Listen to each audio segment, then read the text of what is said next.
when I went to school in Britain, when I was an undergrad, I not only did not pay tuition, but they gave me money to go to university.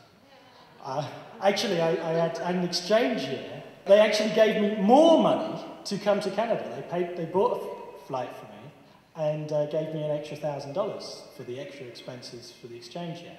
Gordon Campbell and the BC Liberals were elected, well, they weren't elected on this basis, but they stood on a platform of destroying the labour movement of British Columbia. And they systematically fought with every section of the working class in BC, and the natives, and the students, and every other section possible. And series upon series of workers would come into conflicts with the government and would be legislated back to work. And what would happen, unfortunately, would be the leadership of those unions would say, well, you know, we disagree with this, it's terrible, it's a removal of our democratic rights, but what can we do, it's the law. Well, we did something different. Back then, they deregulated tuition, and all the members of CUPE 2278's all of us were actually students, so we were all undergraduates or graduates. It was a condition of employment.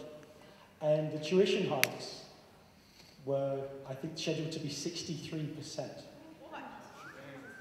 And as I'm sure happens to a lot of you guys, is that you have the tuition taken straight from your paycheck. For us, for our top rate of pay and somebody working a full-time, well, the sort of maximum number of hours, it amounted to a 16% wage cut. Shame. So we were justifiably pissed off.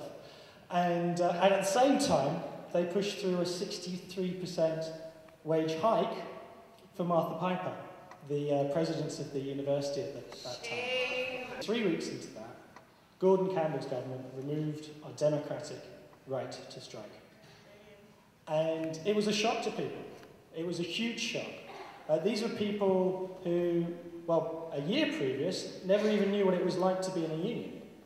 Let alone, and then the whole step, and I know many of you in this room must have gone through that same process. That, oh my God, we're taking a strike vote. You know, that seemed like a big step. And then going on strikes is a big step. And the idea, you know, even a few weeks prior, that people would be prepared to go on a legal strike was just completely beyond people's consciousness. But faced with the reality of it, faced with having your democratic rights removed, that crystallizes people's consciousness. And I've heard people say, you know, well, what can we do? You know, well, there's nothing you can do. Well, there is an alternative, and it's sitting in this room. It is in the solidarity of working people. That is the alternative. So, a victory for you guys is a victory for university workers across the country. A defeat for you guys is a defeat for university workers across the country. And then that feeds back into your next round of bargaining, and back, and back, and back. So the actual issue, what this is about now, it's no longer just about your bargaining issues. It never was. And it never was. Right. This is the general fight for free, accessible education for working people, but the broader fight now between the right to collective bargaining, the right to free collective bargaining, the right to say whether or not you're prepared to work under a set of conditions. That is what it's about.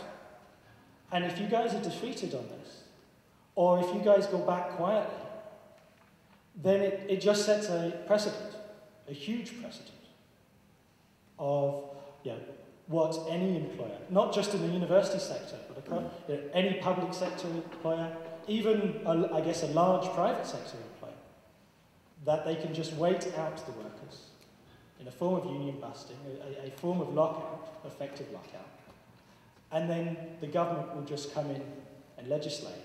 But getting back to UBC, so what ended up happening, the government legislated us back, and immediately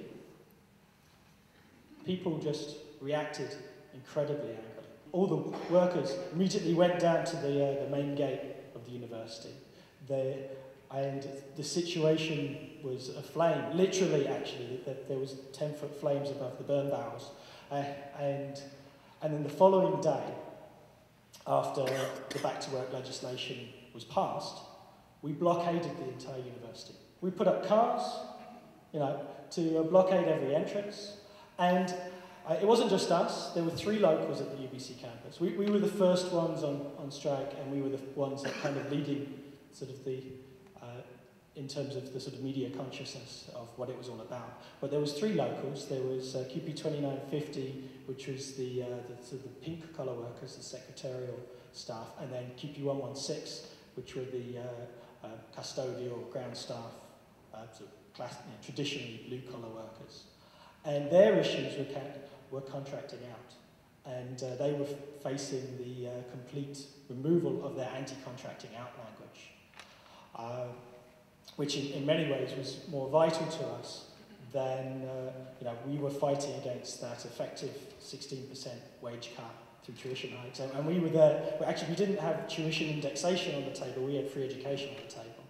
That we were saying that we shouldn't be paying tuition. And I tell you why I'm incredibly honoured to be standing before you now, because I remember when we were taking our strike vote, well, we were inspired by you guys, of your strike of 2001. When I said, that what happens here is instrumental in what happens in the rest of the country, that's not just an abstract phrase. Our strike in 2003 would have never happened if it wasn't for the York strike of 2001, which inspired us and made us organise around that issue. And actually what happened when we were having a meeting to decide on the strike vote, a member of CUPE 3903, who was part of the 2001 strike as a master's student and was now a PhD student at UBC, got up, spoke, said, we went through this, we fought, we won, you guys should do the same, we should do the same.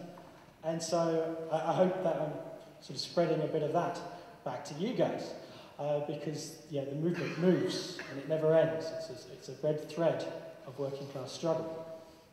But we did that for the first day, and there were 5,000 people at the main gates of the university, and the Labour movement support was amazing, and they were so afraid of the size and the militancy of the demonstration that after the first day they didn't actually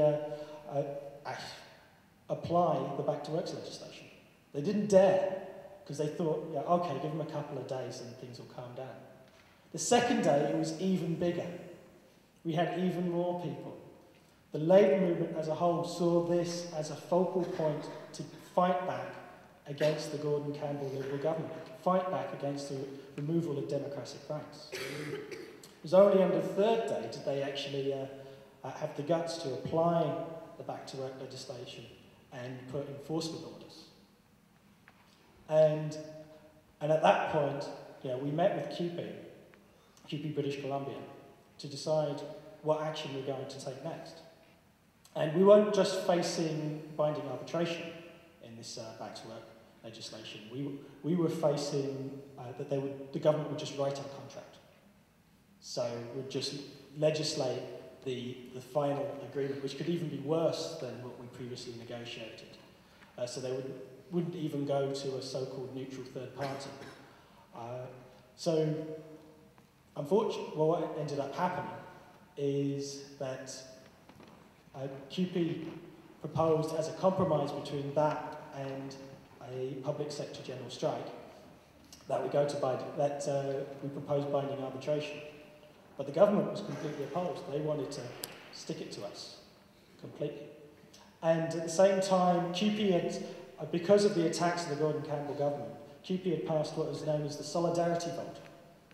That if any section of workers had their rights removed by the government, that other locals would take solidarity action, strike action, to defend them. Yeah, you guys should do the same here. Yeah. Because if not you, who's next?